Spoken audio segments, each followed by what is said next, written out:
Yung pera na yan, kay James ba galing? Kinuha niya yan sa akin eh. Please, Glenn, pakisoli mo na lang. Yung nanay ko ngayon nasa ospital. Kailangan niya maoperahan. Ibalik mo na sa akin yan. Binigay sa akin to eh. Ba't ko ibabalik sa'yo? Parang awa mo na, Glenn. Kailangan ko lang.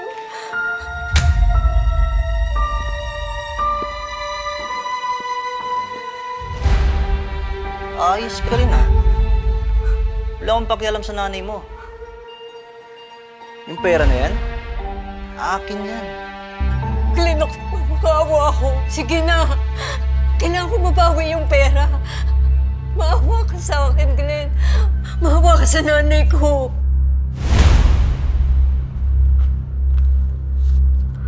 Ito? Ha? Itong pera na to? Gusto mo? Oo. Sige, lumuhod ka.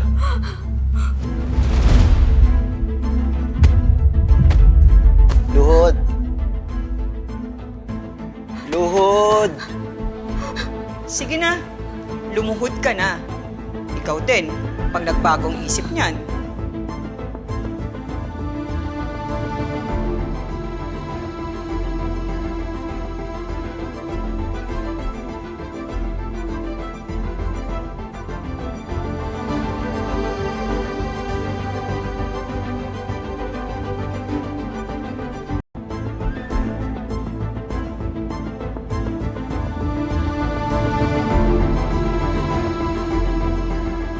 Nakikiusap ako. Ibalik mo na sa akin yung pera. Tingnan mo siya, oh. Lumuhod talaga. Sige, ipahiya niyo ako.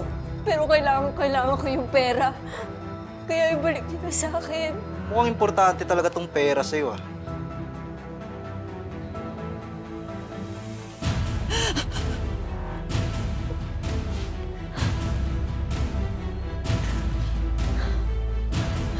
Sabi mo, pag lumuhod ako, ibabalik mo sa akin yung pera. Alam mo, Emily, kung ako sa'yo, magtrabaho ka na lang na maayos. Sige na, bumalik ka na doon. Anak.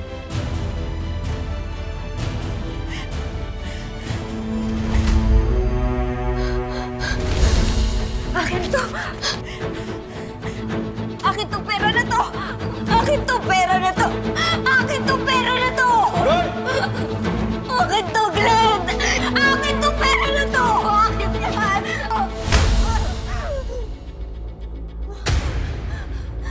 Loko ka! Plano mo pa akong nakawan? Guard, palabasin nyo na yan! Bitawan mo! Bitawan mo!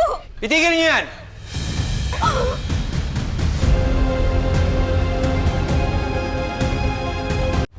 Itigil nyo yan!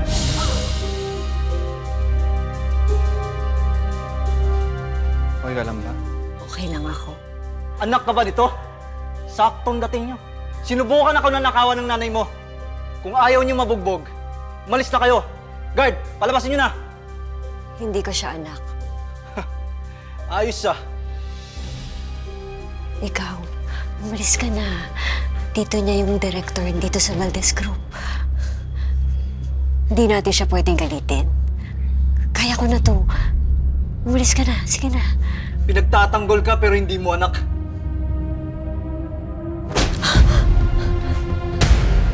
Ang kapal naman ang mukha mo para suntukin ako. Kilala mo ba ako? Wala akong pakialam kahit sino ka. At wala rin akong pakialam kung sino yung tito mo. Dahil susuntukin pa rin kita. Kilala mo ba yung tito ko? Siya lang naman ang direktor ng Valdez Group. Kilala mo ba yung mga Valdez? Si David? Ikaw, kilala mo si David? Oo. Ako si David. David Valdez, CEO ng Valdez Group. Ha? Ikaw si David Valdez? Hindi nga lumalabas sa office yun eh. Ang lakas naman ng loob mo para magpanggap.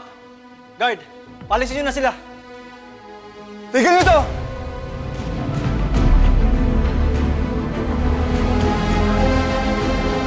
Len, anong ginagawa mo? Mr. Valdez. Paano po kayo nakarating dito? Sir Valdez? Pasaway ka talaga! Lagi mo na lang akong dinadamay sa gulo! Humingi ka ng tawad kay Mr. Valdez! Tito, wala naman akong kinalaman dito eh. Asawa niya nagbigay sa akin ng pera. Ito. Ah. Sinabi ko, humingi ka ng tawad kay Mr. Valdez! Sorry, Mr. Valdez. Pinagdadaan ko kayo. Mr. Valdez, patawad po. Mr. Valdez, pasensya na po kayo sa nagawa ng pamangkin ko. Ako na pong bahala dito.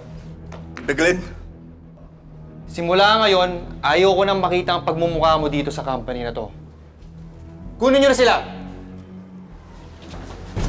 Mr. Valdez, wala akong kinalaman dito.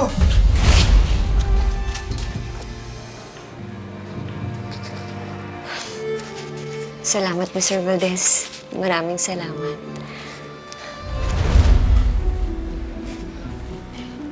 Okay ka lang ba? Okay lang.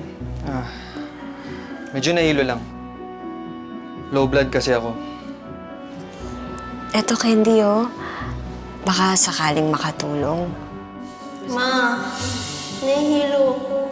Oh, sige, ito, Candy, ha? Kainin mo to.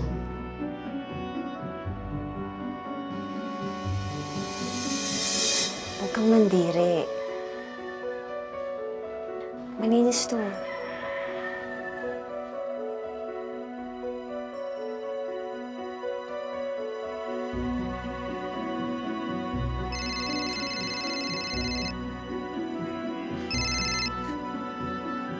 Hello? Emily, bumalik ka na. Patay na ang iyong ina. Ha?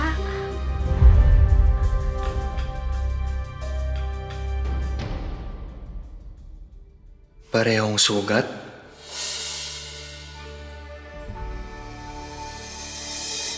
At Candy? Baka siya nga ang nanay ko.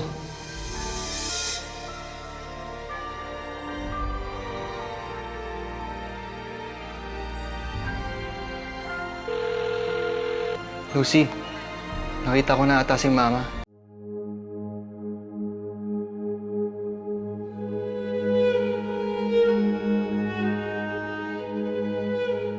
Nay, patawarin mo ako.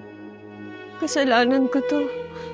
Kung nakuha ko lang sana yung pera, sana nandito ka pa rin.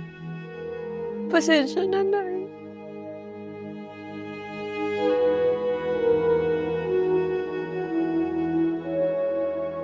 Anong ginagawa ninyong lahat? Baka kayong lahat malungkot ah. Ngayon ang araw ko. Kaya huwag niyong sirain ang araw ko. James, lamay ito ng nanay. Pwede ba? Huwag kang manggulo dito. Nanay mo yun. Ano naman ngayon patay na siya? Ha? Ngayon ang araw ko sa Valdez Group. Kaya huwag mong sirain ang araw ko. James, yan ba ang Valdez Group na #1 sa buong mundo? Oo. Oh, James! Na-hired ka na pala sa Valdez Group. Isang malaking karangalan yan sa ating pamilya. Di ba? Eh di dapat mag-celebrate tayo. Sige, akong bahala sa inyo. Sige, sige na. Wala tayong ano.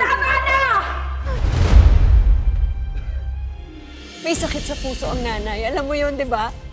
Pero ano ginawa mo? Yung pera na kinuha mo, yun dapat na magsasagip sa buhay niya. Kinuha mo yung pera para ipangsuhol sa Valdez Group para sa posisyon mo.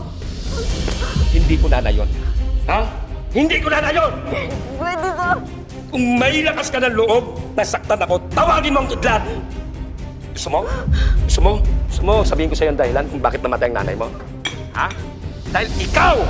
Sa'yo! Ikaw ang dahilan ba't namatay ang nanay mo! Naintindihan mo? James, pwede ba? Pwede ba, James? Hayaan mo na kami. Hayaan mo na akong magluksa ng tahimik!